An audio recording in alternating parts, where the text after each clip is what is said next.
Hello అండి, welcome back to my channel. ఈరోజు నేను ఈ వీడియోలో మేము వెళ్ళిన ఒక కేవన్ టెంపుల్ డీటెయిల్స్ అయితే షేర్ చేయబోతున్నాను. ఇది అంతర్గంగా టెంపుల్ అండి. కర్ణాటకలో కోలార్ అనే ప్లేస్లో ఉంటుంది. బెంగళూరు నుంచి 70 కిలోమీటర్స్ డిస్టెన్స్లో అయితే ఉంటుంది. ఇక్కడ టెంపుల్, ట్రెక్కింగ్, ఒక కేవ్ కూడా ఉంటాయి. మార్నింగ్ 7:30కి అయితే స్టార్ట్ అయ్యామండి బెంగళూరులో. మొత్తం హైవేలోనే ఉంటుంది జర్నీ అంతా. మధ్యలో అయితే ఇక్కడ విష్ణు భవన్లో బ్రేక్ఫాస్ట్ కోసం ఆగాము. ఇక్కడ క్వాలిటీ అయితే బాగుంటుందండి ఫుడ్. మామూలుగా బెంగళూరు నుంచి విజయవాడ వెళ్ళేటప్పుడు కేఎస్ఆర్టీసీ అంబారీ డ్రీమ్ క్లాస్ బస్సెస్ ఇక్కడ ఆగుతాయి అనమాట జనరల్గా డిన్నర్కి. సో మేము ఎప్పుడైనా వెళ్ళడం వల్ల ఇదైతే ఐడియా ఉందన్నమాట. సో దారిలోనే కాబట్టి ఇక్కడ బ్రేక్ఫాస్ట్ చేసి మళ్ళీ రిటర్న్ అయితే స్టార్ట్ అయ్యాము. అండ్ ఇక్కడ కూడా మొత్తం హైవేలోనే ఉంటుందండి. ఇది వచ్చేసి మనం విజయవాడ వెళ్ళే దారిలో అయితే ఉంటుందన్నమాట. సో తిరుపతి విజయవాడ హైవే అన్నట్టు. ఇక్కడ ఈ వ్యూ పాయింట్కి అయితే వెళ్తున్నాం అనమాట. ఫస్ట్ ఇక్కడ మనం 2 విధాలుగా వెళ్ళొచ్చండి. ఇప్పుడైతే మేము డైరెక్ట్గా వ్యూ పాయింట్ దగ్గరికి వెళ్ళిపోతున్నాం అనమాట. సో ఇది రోడ్ అయితే ఇలా ఉంటుందండి. మొత్తం కూడా మనకి నార్మల్ రోడ్ ఉండదు. విలేజెస్లో నుంచి కూడా వెళ్ళాల్సి వస్తుంది. మొత్తం ఒక 4 to 5 కిలోమీటర్స్ అయితే ఉంటుంది. లేదా ట్రెక్కింగ్ ద్వారా కూడా టెంపుల్ నుంచి కేవ్ దగ్గరికి అయితే రావచ్చండి. మేమైతే ఇప్పుడు డైరెక్ట్ వ్యూ పాయింట్ దగ్గరికి అయితే వెళ్ళిపోతున్నాము. అండ్ ఇక్కడ ఎంట్రీ ఫీ కూడా ఉంటుంది. అది మీరు ఆన్లైన్లోనే పే చేయాలి. ట్రెక్కింగ్కి వీకెండ్స్ ఒక ప్రైజ్, అలాగే వీక్ డేస్లో ఒక ప్రైజ్ ఉంటుంది అనమాట. సో మొత్తం కూడా ఆన్లైన్లోనే పే చేయాలి. మనం వ్యూ పాయింట్ దగ్గరికి, అంటే కేవ్ దగ్గరికి పైకి వెళ్ళే దారిలో మొత్తం ఇలా అయితే ఉంటుందండి. చూడడానికి వ్యూస్ అన్నీ కూడా చాలా బాగుంటాయి. ఇవన్నీ కూడా ఏంటంటే న్యాచురల్గా ఫామ్ అయిన రాక్స్ అండ్ కేవ్స్ అనమాట. సో దారి కూడా అంతా బాగుంది. ఇట్లాగా కొంచెం ప్లేస్ మాత్రం విలేజెస్లో నుంచి వెళ్ళే దగ్గర మాత్రం కొంచెం రోడ్ బాగాలేదు. మిగతా అంతా కూడా ఇలా రోడ్ అయితే బాగానే ఉందండి చాలా వరకు కూడా. సో ఫైనల్గా మేము అక్కడికైతే రీచ్ అయిపోయాము. కార్ పార్క్ చేసేసి ఇప్పుడు ఒక గైడ్ని అయితే తీసుకుని కేవ్ దగ్గరికి అయితే వెళ్తున్నాం అనమాట. కేవ్లోకి మనం సింగిల్గా అయితే వెళ్ళలేము. అది చాలా గజిబిజి గందరగోళంగా ఉంటుంది. మంచి అడ్వెంచరస్గా అయితే ఉంటుంది అనమాట. సో ఈ వెళ్ళే దారిలోనే ఒక నుయ్యి కూడా కనిపించింది ఇక్కడ. సో దాని గురించి అయితే ఎక్స్ప్లెయిన్ చేస్తున్నాడు అనమాట అతను. ఈ కేవ్ మాత్రం అదొక పెద్ద అడ్వెంచర్ లాగా ఉందండి. అంత ఈజీగా అయితే లేదు, కానీ అదొక మంచి ఎక్స్పీరియన్స్. డైలీ లైఫ్కి భిన్నంగా ఇలా నడుచుకుంటూ వ్యూ చాలా బాగుంది ఇక్కడ. అది చూస్తూ మధ్య మధ్యలో పిక్స్ దిగుతూ అయితే అలా వెళ్తూ ఉన్నాము.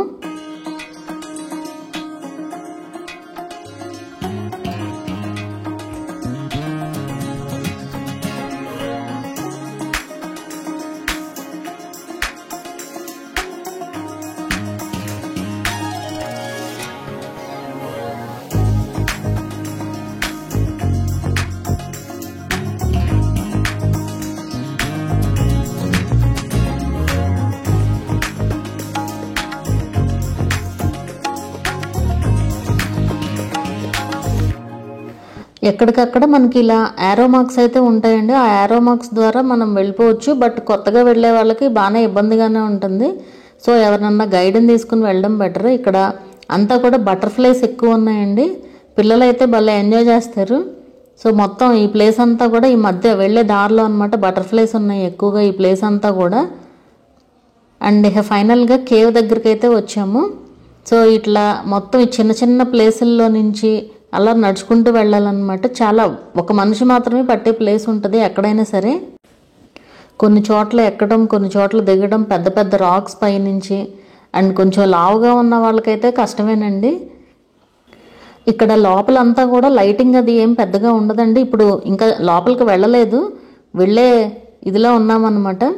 సో ఫస్ట్ ఒక పక్కన గాలి అండ్ ఇలా చిన్న చిన్న ప్లేసుల్లో నుంచి ఇలా మొత్తం వెళ్తూ ఉన్నాం అన్నమాట. సో ఫైనల్గా కేవ్ ఎంట్రన్స్ దగ్గరికి అయితే వచ్చాము. అండ్ ఇక్కడ చూస్తున్నారు కదా యారో మార్క్స్ అవి అలా పెట్టుంటాయి. ఈవెన్ యారో మార్క్స్ ఉన్నా కూడా ఆ గైడ్తో పాటు ఉండడమే బెటర్ అండి, ఎందుకంటే మనకు అసలు ఐడియా లేదు కదా. సో ఇలా ఒక్కొక్కళ్ళము కూడా ఈ చిన్న చిన్న ప్లేసుల్లో నుంచి అయితే ఇట్లా మొత్తం వెళ్తూ ఉన్నాము. అండ్ ఇక్కడ మొత్తం కూడా మనకి మొత్తం చీకటిగానే ఉంటుందండి. ఓన్లీ ఒక చోట మాత్రం ఇలా లైటింగ్ వస్తుందన్నమాట పైనుంచి. కొంచెం ప్లేస్ ఉంది. ఇవన్నీ కూడా న్యాచురల్గా ఫామ్ అయినాయి అంటండి. నిజంగా అసలు చాలా బాగుంది ఎక్స్పీరియన్స్ మాత్రం. అలా వెళ్తూ వెళ్తూ ఇక్కడ ఒక చోట వెలుగ్గా ఉంది కదా. సో కొంచెం సేపు ఇక్కడ ఆగి ఫొటోస్ అయితే దిగామన్నమాట. షూస్ మాత్రం కంపల్సరీ ఉండాలండి. నార్మల్ చెప్పలతో అయితే చాలా కష్టం ఇవన్నీ ఎక్కడం దిగడం. ఈ కేవ్స్ అన్నీ నార్మల్గా ఫామ్ అయిన రాక్స్ అండ్ కేవ్స్ అంట. అసలు నిజంగా మన నేచర్కి ఎంత ఇది ఉందో అనేది మనకు కొన్ని చూస్తే అర్థమవుతాయి. నిజంగా చాలా బాగుందండి. మంచి థ్రిల్లింగ్ అండ్ అడ్వెంచరస్ ఎక్స్పీరియన్స్ అని చెప్పొచ్చు. కష్టం మాత్రం కష్టమే. ఇది ట్రెక్కింగ్ ఇష్టమైన వాళ్ళు ఎంజాయ్ చేస్తారు. మేము కూడా యాక్చువల్గా ఇదే ఫస్ట్ టైం అండి ట్రెక్కింగ్కి వెళ్ళడం. అండ్ ఇక్కడ నాకు అలవాట్లేదు కదా, నేనైతే కళ్ళు తిరిగి కూడా పడిపోయాను అనమాట కొంచెం సేపు అయిన తర్వాత, అంటే ఫైనల్గా లాస్ట్లో వచ్చే ముందు. సో ఇది కూడా జరిగింది. ఇట్లా అంతా కూడా కిందకి దిగడం పైకి ఎక్కడం, ఈ రాక్స్లో నుంచి మొత్తం అంతా కూడా ఇలా వెళ్తూనే ఉంటాం అన్నమాట. ఫైనల్గా మొత్తానికి అయితే బయటకు వచ్చాము. ఇది లాస్ట్ అనమాట, ఇది ఎగ్జిట్. ఇక్కడ నుంచి బయటకు వచ్చేసిన తర్వాత వ్యూ పాయింట్ దగ్గరికి అయితే వెళ్తున్నామండి ఇప్పుడు. ఇక్కడ నుంచి వ్యూ కూడా చాలా బాగుంటుంది. ఈ హిల్ వచ్చేసి 4021 ఫీట్ హైట్లో అయితే ఉంటుందట. ఇది ఎక్కే ధైర్యం అయితే లేదు కానీ పిల్లలు అండ్ మా హస్బెండ్ వాళ్ళు అయితే ఎక్కారు. ఇది అసలు మరీ స్ట్రైట్గా ఉందండి. సో అంత రిస్క్ ఎందుకులే చేయడం అనేసి ఆగామన్నమాట. సో పిల్లలు అండ్ మా హస్బెండ్ వాళ్ళు, మా మరిది కూడా ఎక్కారనమాట ఇట్లా పైకి. అండ్ అక్కడి నుంచి వాళ్ళు వీడియో కూడా తీశారు ఎలా ఉంది వ్యూ అనేది. సో అక్కడ నుంచి వ్యూ అయితే చాలా బాగుంటుంది. అండ్ ఇక్కడ పైకి ఎక్కినప్పుడు కూడా చాలా కేర్ఫుల్గా ఉండాలి. అక్కడి నుంచి చూస్తే వ్యూ అనేది చాలా బ్యూటిఫుల్గా ఉంటుందండి. ఇది మనకి ఇలా వీడియోలో కంటే కూడా మనం బయట చూసింది ఇంకా చాలా బాగుంటుంది.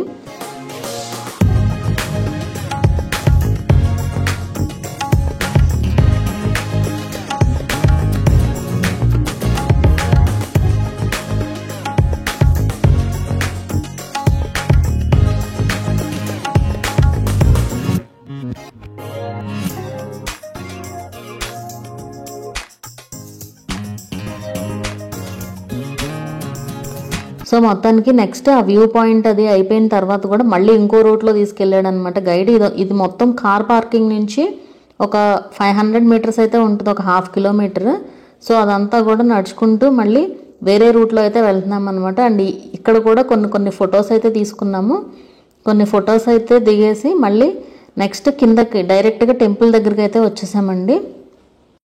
ఇక్కడ పార్కింగ్కి చాలా ప్లేస్ అయితే ఉంటుంది. అండ్ ఇవి ఎక్కువగా రష్గా ఉండే ప్లేసెస్ కూడా కాదు, ఏదైనా ఇంపార్టెంట్ ఫెస్టివల్ టైమ్స్లోనే రష్గా ఉంటాయి. ఇక్కడ ఇది వచ్చేసి టెంపుల్ ఎంట్రన్స్ అనమాట. అండ్ ఇక్కడ స్టెప్స్ అయితే ఉంటాయండి, చాలా స్టెప్స్ ఉంటాయి పైకి వెళ్ళడానికి. స్టెప్స్ అన్నీ కూడా ఇలా కొంచెం పెద్దగా ఉంటాయి అన్నమాట. ఎక్కడం కూడా కొంచెం కష్టంగానే అనిపిస్తుంది. అండ్ ఇక్కడ కోతులు అయితే చాలా ఎక్కువ ఉంటాయండి. మన చేతుల్లో ఎల్లో కలర్లో ఏదన్నా కనిపిస్తే చాలు వచ్చి లాగేస్తాయి బనానా అనుకుని. అలా వెళ్ళే దారిలో ఇక్కడ ట్రెక్కింగ్కి సంబంధించి దారి అయితే కనిపిస్తుంది. ఇక్కడ నుంచి వెళ్తే త్రూ ఫారెస్ట్ అయితే వెళ్తాం అనమాట. ట్రెక్కింగ్ ఎక్స్పీరియన్స్ కావాల్సిన వాళ్ళు ఇలా వెళ్ళొచ్చు. కిడ్స్ అండ్ పెద్దవాళ్ళు లేకుండా ఉంటే ఈజీగా ఉంటుందండి ఈ పార్ట్ ఆఫ్ ట్రెక్కింగ్ అంతా కూడా. అలా మొత్తానికి టెంపుల్ దగ్గరికి అయితే వచ్చాము. ఇది వచ్చేసి శ్రీ కాశీ విశ్వేశ్వర టెంపుల్ అండి. దీన్ని సౌత్ కాశీ అని కూడా అంటారట. ఇక్కడ ఉన్న ప్రత్యేకత ఏంటి అంటే 2 నందుల మధ్యలో నుంచి నీళ్ళు వస్తాయండి. అవి ఎక్కడి నుంచి వస్తున్నాయి అని ఎవరు కనిపెట్టలేకపోయారట. ఇయర్ అంతా వస్తూనే ఉంటాయి, సీజన్తో సంబంధం లేకుండా అలా వస్తూనే ఉంటాయట. సో ఇదంతా కూడా టెంపుల్లోనేనండి. ఇక్కడ నంది ఉండేదైతే మనకి ఇక్కడే అనమాట. సో 2 నందుల మధ్యలో నుంచి వాటర్ అయితే వస్తూ ఉన్నాయి. అవి ఆ వాటర్ తీసుకుంటే చాలా రోగాలకి మందు అనేసి కూడా చెప్తూ ఉంటారండి. అండ్ ఇక్కడ కనిపిస్తున్నాయి కదా వాటర్, నేను ఇంకా దగ్గరగా కూడా చూపిస్తాను. సో వీటి మధ్యలో నుంచి అయితే ఇలా వస్తున్నాయి అన్నమాట వాటర్.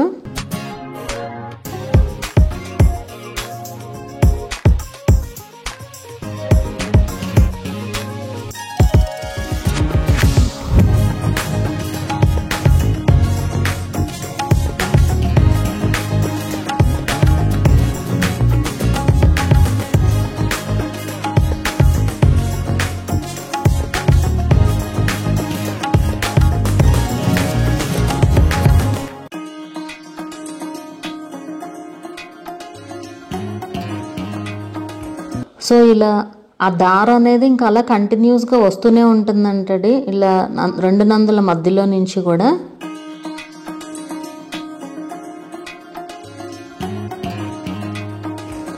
అలా ఫైనల్గా తర్వాత టెంపుల్లో అయితే దర్శనం చేసుకున్నాము. ఇక్కడ దర్శనం చేసేసుకుని మళ్ళీ రిటర్న్ కిందకైతే వెళ్ళిపోయామన్నమాట. ఎక్కడం కష్టం కానీ దిగడం అయితే ఈజీగానే ఉంటుంది కదా, అలా కిందకి వెళ్ళిపోయాము. కిందకి వెళ్ళేసరికి ఆఫ్టర్నూన్ 1 అయితే అయిందండి. ఇక్కడ లంచ్ లాంటివి లైక్ రెస్టారెంట్స్ ఏమీ లేవన్నమాట. చిన్న స్నాక్స్కి చిన్న చిన్న షాప్స్ అయితే ఉన్నాయి. సో ఇంకా కిందకైతే వెళ్ళే దారి కూడా అసలు చాలా బాగుంటుందండి. ఇట్లాగా మంచి వెదర్లో వెళ్తే అసలు సూపర్గా ఉంటుంది, ఇలా చుట్టూ చెట్లతో. సో ఫైనల్గా కిందకు వచ్చేసి ఇక్కడ ఈ షాప్లో అయితే మేము స్నాక్స్ తీసుకున్నాం అన్నమాట. లంచ్ బదులు స్నాక్స్ అన్నట్టు. ఇక్కడ మంచి వేడివేడిగా బజ్జీలు అయితే వేస్తున్నారనమాట. మామూలుగా అసలు బయట బజ్జీలు ఆయిల్ తీస్తాయి, అలా టేస్ట్ అసలు బాగోకుండా ఉంటాయి కదా జనరల్గా. ఇక్కడైతే బజ్జీలు కూడా బాగున్నాయండి. సో మిర్చి బజ్జీ అండ్ అట్లాగే అరటికాయ బజ్జీ అయితే వేస్తున్నారు. సో అవైతే తీసుకున్నాము. ఇలా కట్ చేసి వాటిపైన వాళ్ళ అలవాటు ప్రకారం చట్నీ అది కూడా వేసి ఇచ్చారు. మనం జనరల్గా చట్నీలు అవి తినము, ఆంధ్ర వాళ్ళు. ఇలా కట్ చేసి ఇచ్చారనమాట. పైన ఉప్పు కారం అది జల్లి. అలాగే ఇంకా మామిడికాయ ముక్కలు ఒకటి తీసుకున్నాము అండ్ అలాగే చిత్రాన్నం కూడా తీసుకున్నాము. సో ఇవన్నీ వీటితో మొత్తం 6 మెంబర్స్ లంచ్ అయిపోయినట్టేనమాట. సో ఇదంతా అయిపోయిన తర్వాత అందరం కూడా కొబ్బరి బొండం తాగైతే మళ్ళీ రిటర్న్ స్టార్ట్ అయిపోయాము. నెక్స్ట్ వెళ్ళే ప్లేస్ వచ్చేసి అవని అండి. అవని అని సీతమ్మ కోసం ప్రత్యేకంగా ఉన్న టెంపుల్ అండి. రాముడు లేకుండా అసలు జనరల్గా సీతకి టెంపుల్ ఉండదు కదా, బట్ ఇది సీత కోసమే ఉన్న టెంపుల్ అనమాట. ఇది చాలా బాగుంది అసలు. అంటే కొత్త కొత్త విషయాలు అయితే తెలిసాయి అన్నమాట ఇక్కడ. సో ఇక్కడ ఈ టెంపుల్ డీటెయిల్స్ ఇవన్నీ కూడా మన నెక్స్ట్ వీడియోలో అయితే పోస్ట్ చేస్తాను. ఈ వీడియో ఎలా అనిపించింది అనేది నాకు కింద కామెంట్ చేయండి. వీడియో నచ్చితే లైక్ చేయండి. అలాగే ఛానల్ని కూడా సబ్స్క్రైబ్ చేసుకోండి. మరొక మంచి వీడియోతో మళ్ళీ కలుద్దాం.